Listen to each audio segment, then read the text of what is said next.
Hello, everyone. Thank you for joining us today. And we hope you enjoyed that short intro video from last year's Mosaic of Cultures Day in the junior school. It's a collaborative event hosted by the junior school and the parent-teacher organization. So I thought it would be a great way to start this virtual open house, which focuses more specifically on the junior school. So we'll get started right away because we have a lot to cover and we want to provide as much time as possible for conversation and Q&A. To overview the structure of this hour, afterwards, we will be joined by 4 junior school experts for an interactive quiz bowl style Q&A. And I'll tell you more about how this portion will work before we start the quiz bowl. In the last 10 minutes of our hour, I'll open the floor to any of your questions that we haven't covered, and our junior school admissions specialist, Lee-Kim Briffa Jaspers, will deliver our closing message and ensure that you know how to get in touch with her. So if you have any questions, that would be a great time to write them in the chat. But for now, please just enjoy the next part of the program.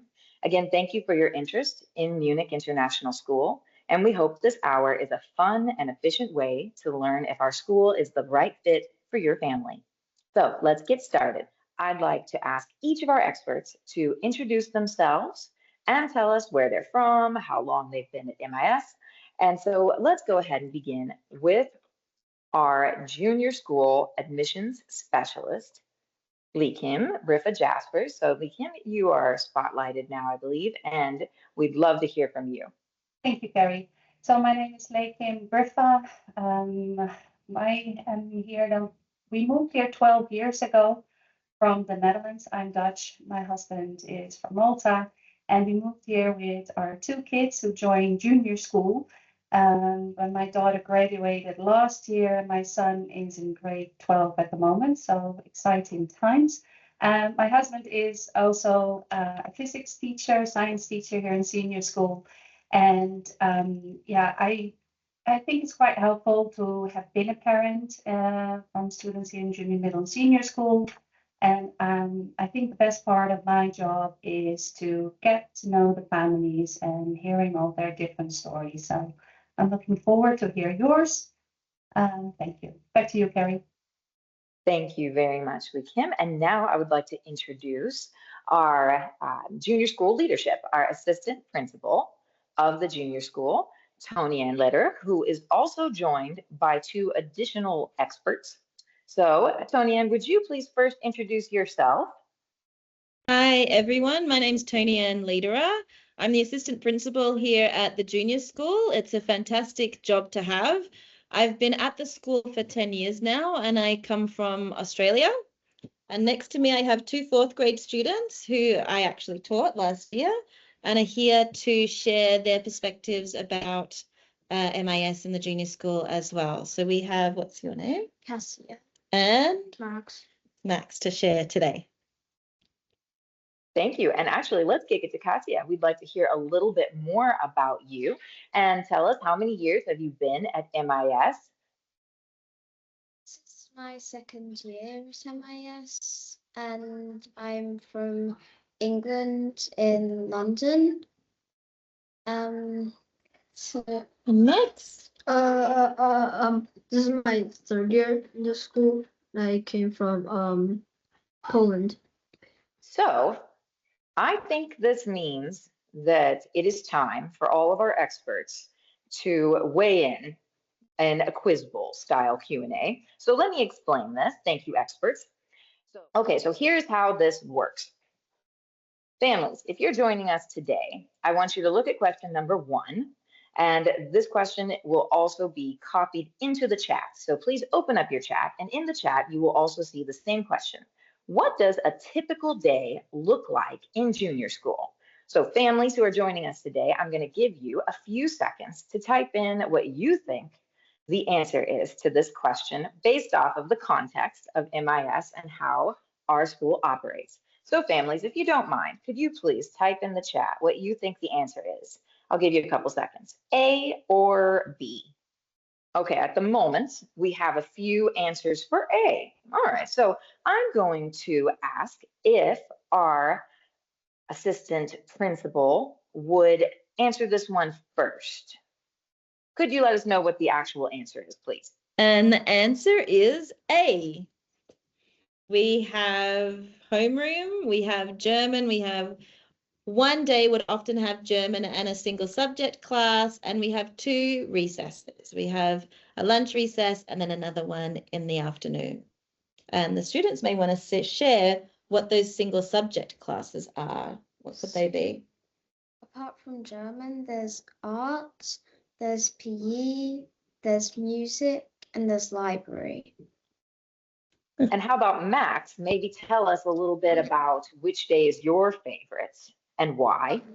My favorite day is Thursday because no yeah, Thursday because we have PE and I very enjoy PE. Nice. Okay. How about we pop on over to question number 2 so we can keep things snappy over here. All right. My child doesn't have a high level of English. Can they still come to MIS? So is it A, yes, they can still come to MIS, but unfortunately there's no support available? Or B, yes, they can come to MIS, but there is support available? Or C, nope, students must be native or near native English speakers. So far in the chat, looks like we've got a bunch of B answers. And I would like for Ms. Lakeem Jaspers to be the first person to answer this question, and hopefully there's good news. Yeah, so for junior school students, yes. So even if students speak little or no English, they can absolutely join MIS, and extra support is available, which is called EAL, that stands for English as an Additional Language. And these are extra support teachers that push into the classroom and help students in the class with English. I do have to say, okay, we're focusing now on junior school, that once students go into middle school and in senior school especially, then the expectations are different. Thank you very much for pointing that out as well. And now, Ms. Lederer, could you please talk about this from your perspective as well? So it's absolutely fine if a student enters MIS without any English, without one word. They don't need to have any of it. We have a team of student support teachers who will support every student. And if they do enter without any English, we usually have a more intensive program for the first 6 months, where they will learn the English that they need in order to support them socially and also in the classroom. And then as their English develops and they gain more vocabulary, the English lessons that they have are far more connected to what's going on in the classroom. And the English language teacher often supports within the classroom and comes in to the everyday classes and makes sure that their academic English is being modeled really well by the other students, and then they can build on that. Thank you very much. And do we want to hear from Cassia and Max as well about their language learning experience? I think, Cassia, you said you're from the UK. Max, you said you came from Poland, but maybe you all have some insights. What's it like to be friends with people who are coming from all over the world and may or may not speak English when they get to MIS? Max, do you want to start? Is it a problem? Not it's not a problem because we can use our body language to play together and talk. We have lots of different ways to express ourselves. Do you make friends with other people who don't speak English? Yeah. There aren't, since they learn anyone who comes to MIS who doesn't speak English learns so quickly. Most people I know speak at least a bit of English. Yeah. Because we have an intensive program to begin with, they end up learning very, very quickly. It's a swift process. Nice. And Cassia, who is one of your best friends and where are they from?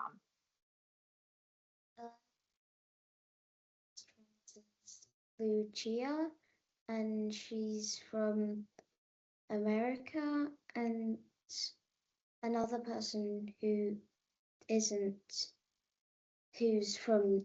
I have another friend who's from Turkey called Layla. Nice. And what about Max? Who's some of your besties and where do they come from? So I have a friend called Elliot, and he's from Canada. And I have actually two more friends. One from India, one from America, USA. Yeah. Thank you. That's awesome. I'm very, very happy to hear that. And now let's pop on over to question number 3. In the chat, you will see this question, and I would like for Cassia and Max to be the expert answerers of this question. Do students have recess even in bad weather? In the chat, families, if you would like to take a guess at this as well, what do you think? At MIS, do we stay inside if it rains or if it's too cold, which is A, or B, there is no bad weather, only bad clothes? So dun, dun, dun, dun. In the chat, looks like most people are thinking that the answer is B, that there is no bad weather. There's only bad clothes. So please, how about Katia, will you start with answering this question? Um, the answer is B because it's not because we think that what's the point of staying inside? Because then there's no that we don't get to muck around during the day. And No mucking around. No. and then if we want to see friends who are in other classes, we're not really able to do that unless we have like German with them or something like that. Very So good point. And then what about Max? What do you think? Even if it's snowing, I remember last year seeing a lot of sleds. Are you one of the people who brings their own sled? Uh, like do you enjoy playing in the snow? yeah, Yeah. we can build snowmans if it snows. Yes, and people had a lot of practice last year building snowmen and sledding. So for sure, I think it's fun no matter what season. What do you think? Do you have a favorite season? Um, yeah, I think it's summer. There's I could say right now, a lot of students are enjoying fall and the leaves that have fallen from the trees. We have a beautiful playground and lots of trees are changing color and lots of leaves are falling. And a lot of the students are enjoying building stuff with the leaves, to be honest. I'm seeing a lot of leaf forts at the moment.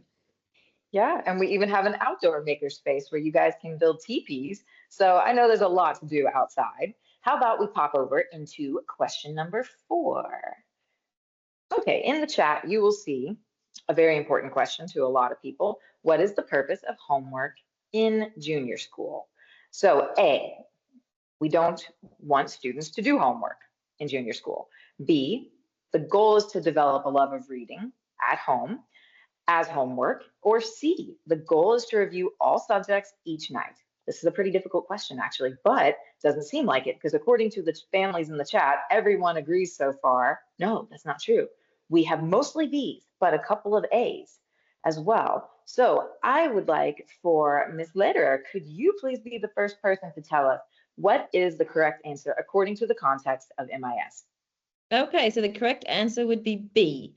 The goal of our home learning is to develop a love of reading. That's the only homework that the students have on a regular basis. So from grade 1 and grade 2, they are asked to be read to or reading to someone for 20 minutes each day. And in grades 3 and 4, they read for 30 minutes each night and they record their reading.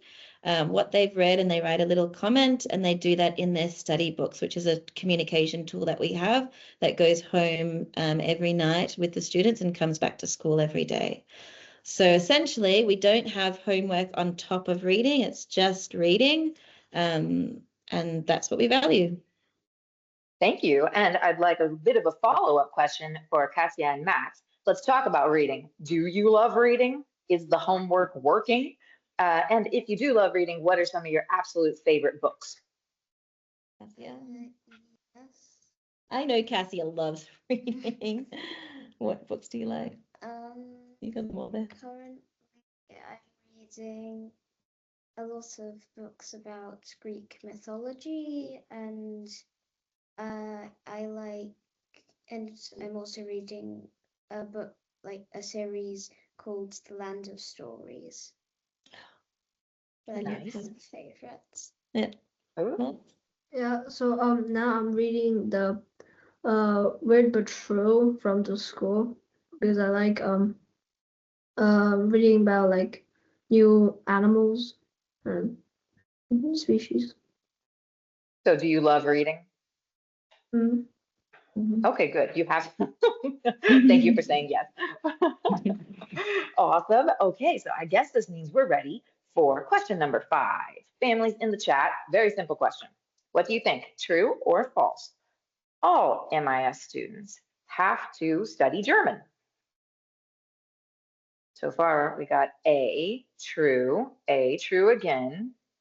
You all know your stuff. Families in the chat, you've clearly done your research a little bit in advance. Actually, I would like Lakim, would you be the first person to tell us the happy answer to this question? So yeah, so by law we do need to teach students German, and not just by law. We think it's important as well because we live here in Germany.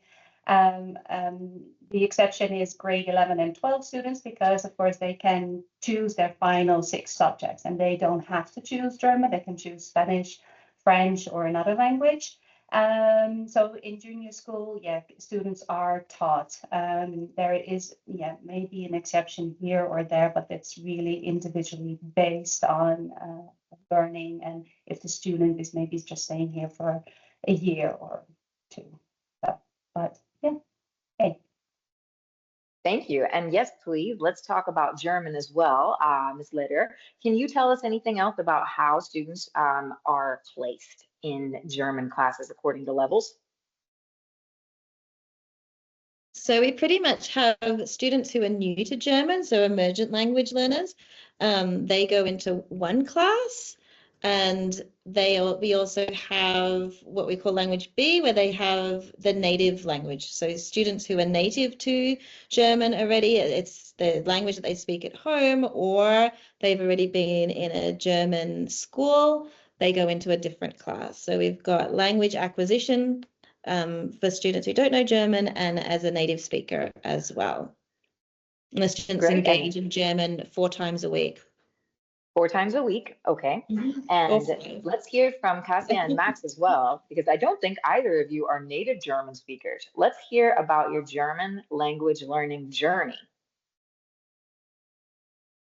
In level 3, and we're currently doing a project on our countries, and my teacher, Miss Crossley, is showing teaching us how to say the names of things in German. And before we were doing things on how to put sentences together in the future, the past, the present, and yeah. Good. And Max, I have a more specific question about your German language classes. Do you just do a bunch of worksheets?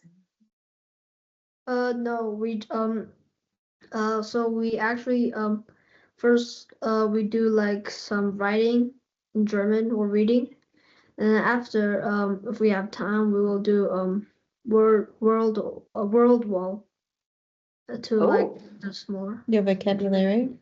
Yeah. Okay, so it's not really a boring German class from what I can understand. It seems like it's pretty interactive and fun. Kasia, do you want to tell me a little bit more about that? So Wordle is basically this kind of game we do on our iPads, and it's so basically there are different games for. I'll give one example. So quiz show. So in the lesson before we do Wordle, our teacher will teach us some words, and then the teacher will choose a Wordle game that includes most of those words to help us memorize them a bit more in a fun way instead of having to write them down. Thank you. This is wonderful. Thank you so much for giving me all this detail as well. And I think this means we are ready for question number 6. Let's see it. Okay, in the chat, you will also see this question. How can I know what my child is learning? So this is a question from the parent perspective. How can I know what they're learning in class? How can I support their learning? A program called Toddle, parent principal forums, and parent principal coffees, or B, we prefer that you just trust the teachers to support your child and don't interfere, please. So let's see. Most families in the chat so far are saying it's A. How about let's hear from Ms. Lederer what the correct answer is. You are all correct. It's A. So Toddle is a new learning platform that we have utilized this year to share a portfolio of learning for all students. As the year progresses, the students put work that they've been doing throughout the day or throughout the week into the portfolio that is on Toddle. Toddle is also the platform where you can see how the teachers are planning. So you'll get at the start of each unit access to see the subject areas, the lines of inquiry, the central idea of the different units. So it's a very informative tool to have and an app to have on your phone if you come to MAS. It's a key component of communication between home and school, and it's very, very important for you to know what's happening every day and every week, and that's presented from your child to you. So they often get to choose what they show and share. It's not always teacher directed. And you will often be able to see their own reflection. So they will often say how they feel they went and what they need to do as next steps. For more bigger things, to get an overall picture of, for example, what we're doing or how we teach math, or how we teach reading and writing, we have monthly parent principal forums, and that's where the principal, along with another teacher, it may be a curriculum coordinator such as the math coordinator, will prepare a presentation to share with you what our math program is, how the teachers engage the students, and how we assess and report on it as well. So the parent principal forums are planned, and you'll get notice beforehand about what the topics are, so that you can also learn how we do education here. There's also more informal coffee mornings where some of those are question and answers regarding a specific topic, where you can sit with the principal and have a less formal conversation. Wonderful. And there's something I didn't mention that actually maybe Cassia and Max can talk a little bit about. Do you all remember a couple weeks ago when you had your 3-way conferences with your parents and your teachers, and you, Cassia and Max, I believe, presented your learning in those conferences? Do you all remember that? Can you talk a little bit about it? When in the 3-way conferences, the day before, everybody chooses a few pieces of work from a few different subjects to show their parents. Ones that they either feel they need to improve on, or ones that they feel they've done well at. And then we show them and explain what we did. It's also an opportunity for students to share goals. It's a goal setting opportunity, and we are very focused on making sure that all students can articulate what their goals are for a certain period of time, so that everyone knows what we're working on. So I think you would have set some goals in that session, Max. Can you remember one of yours was? I've put him on the spot here. That's it. If you can't remember, that's fine.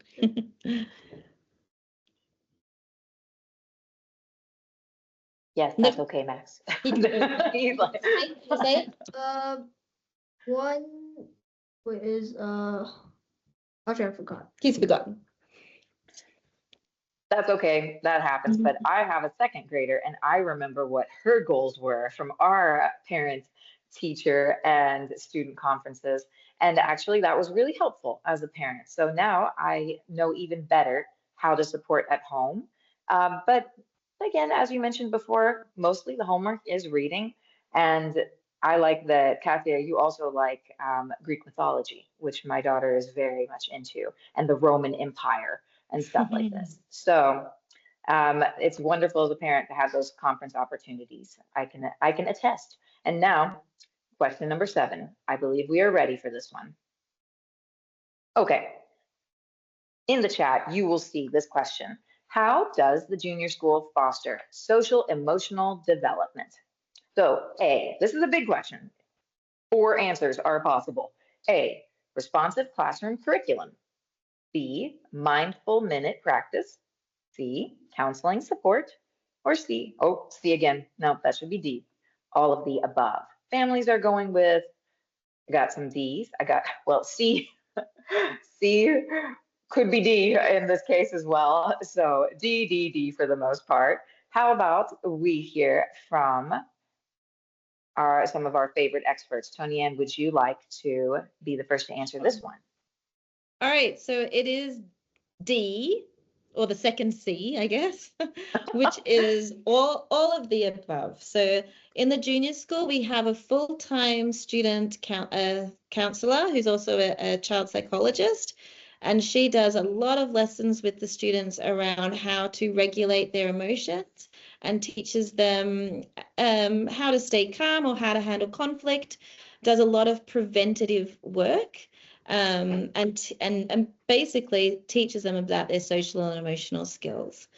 Many of the teachers have been trained in mindfulness, and we encourage all of the teachers to teach their own students how to be mindful and to be able to regulate themselves, take a mindful minute.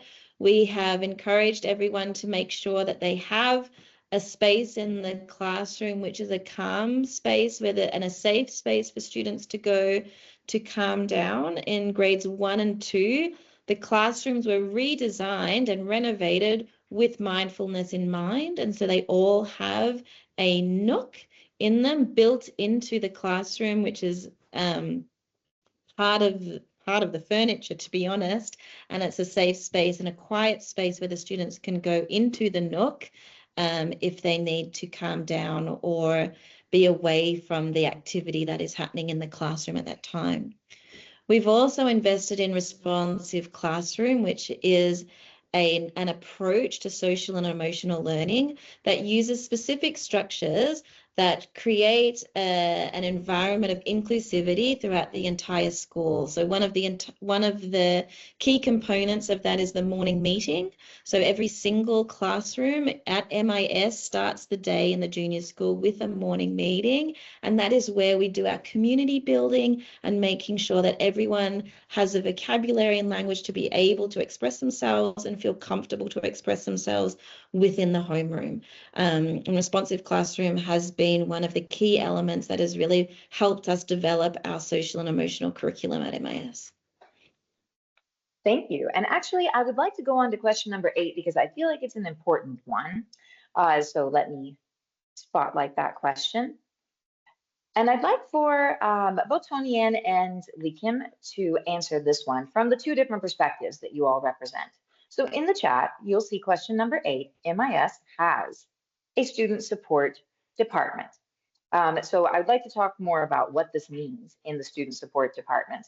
A or B, true or false. So in the chat, I see that most families already know that it's true, we have a student support department. So first, Lee Kim, I'd like to spotlight you, and could you tell us a little bit more about the admissions process from the perspective of ensuring that your child receives student support if necessary? We have a student support department, not only in junior school, but in middle school and in senior school as well. And we'll make sure that those students who do have learning needs, that we can accommodate for those. They can get extra time, they can get extra support from specialized teachers. So it's really important for us here in the admissions that we get all the information that we need in order to properly assess. So this is not just for learning needs, this is for the German level, this is for the English level. And that's how we kind of designed our application process as well. So that, but yeah, parents have questions about it as well. We were happy to answer them, and because not every child is the same. Thank you. Perfect. And Tony Ann, could you please talk about the Student Support Department and give us more details about what kind of services are included? Yep, our Student Support Services Department consists of our school counsellor, our English language teachers, and also learning support teachers.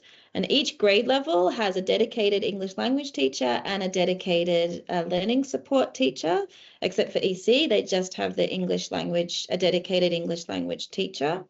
And those teachers support, well, two things: the students who come to us or who we find have learning differences and need different types of support structures in place in order for them to be successful during the day. And they work together with the teachers to provide as many supports as possible within the classroom so that they feel part of the community. They plan with the teachers. So the English language teachers and the learning support teachers plan with the homeroom teachers so that everyone knows exactly what the students need to achieve and are doing. And also the school counsellor works with all of the teachers to ensure that the social and emotional targets are hit. And we also have different groups that are pulled out that we see need support. We decide who needs support based on a robust assessment program that they do. They do a lot of assessments at the start of the year to find out, or at the start of different units to find out who's doing really well and needs support to be extended and who also needs support to catch up a little bit. Thank you so much. That was really important to discuss. And now in the last few minutes of our hour, I'd like to skip to opening up the floor for any questions that we haven't been able to cover yet. We know we weren't going to have time to cover all of the frequently asked questions, but please now, families, if you have any questions that have not been covered that are still burning questions for you, please feel free to type them into the chat, and we'll take the next few minutes to try to cover as many questions as we can. Maybe we can talk about transitioning from different curriculum into the IB. That's usually a question, and we give some parents time to write their questions. Absolutely. Let me spotlight you, Kim. Yeah, so we have students coming from many different curriculums around the world, whether it's from the UK, from America, from China, Asia, Russia, German system. The way it is designed in such a way, the IB, because it's not based on any national curriculum, and in that sense very flexible. In the way the students learn, and I think Ms. Lederer can go more into detail in that. It is not a problem for students to join MIS when they have been in a different curriculum. Yeah, so our curriculum is concept-based, not factual-based. So one of the biggest differences, for example, is in a national curriculum where the geography of the country is very much valued, which is great. You might need to be asked, for example, name all the rivers in the country, for example. But with a concept-based curriculum, we look at 7 key concepts, and it might be changed. And so instead of looking at naming and memorizing the names of the rivers, the students might ask a deeper question as to why have people settled near the rivers, or they might look at, or how can we utilize rivers and the water in different ways, or how have they changed. At the road in memorization, they're looking at key concepts. And because of that reason, the students can take control of their learning and ask questions about a central idea or about a transdisciplinary theme that is connected to them. And so the students become very invested in their own learning and the projects that they do as a result of that. So We have 6 transdisciplinary themes that all students inquire into every year. They have a central idea, and what's great is that they get to ask their own questions and within a 6 to 8 week period answer them through the development of their research skills, and they get to communicate their knowledge and what they found in a whole variety of ways that the teachers design learning experiences so that they learn the skills and how to communicate. Thank you so much. That's a really important distinction, especially between coming from a more American-centered curriculum into the PYP. And so I will go ahead and say goodbye and say thank you very much to Ms. Lederer and Cassia and Max for their expert opinions today. And I'm going to kick it to Ms. Lakeem Jaspers Brippa for the final question, which is very similar to one of the questions that we have in the chat right now. So please take it away, Lakeem. So how difficult is it to get an MIS? So in these last few years, it has become a little bit more difficult, and we are full this school year in quite a few of our grades. We're still accepting applications for 2024-25. But because we're full in some of our grades this year, that of course also has an effect on place availability for the next school year, 25-26. Feel free as well to reach out to us and ask before you apply. And if you haven't done so, we encourage families to come and make an appointment with us. We can do a visit, but we also do online Teams calls. The application is based in such a way or created in such a way that it is designed to get to know your child as best as we can in order to make an informed decision. So like I said, about German level, English level, development level. So we really, try to make the process as easy as possible. We understand that choosing the right school is an important decision to make, and we at the admissions office are here to make this process as easy as possible. So it's absolutely not impossible to get into MIS, but of course each situation, each grade, it is very different. So that's why we encourage families to reach out to us. So thank you for joining us today. We really hope that you have enjoyed this open day and that all your questions have been answered. If not, then as I said a few times, please don't hesitate to reach out to us. We wish you a wonderful day, and we look forward to hearing from you. Thank you very much.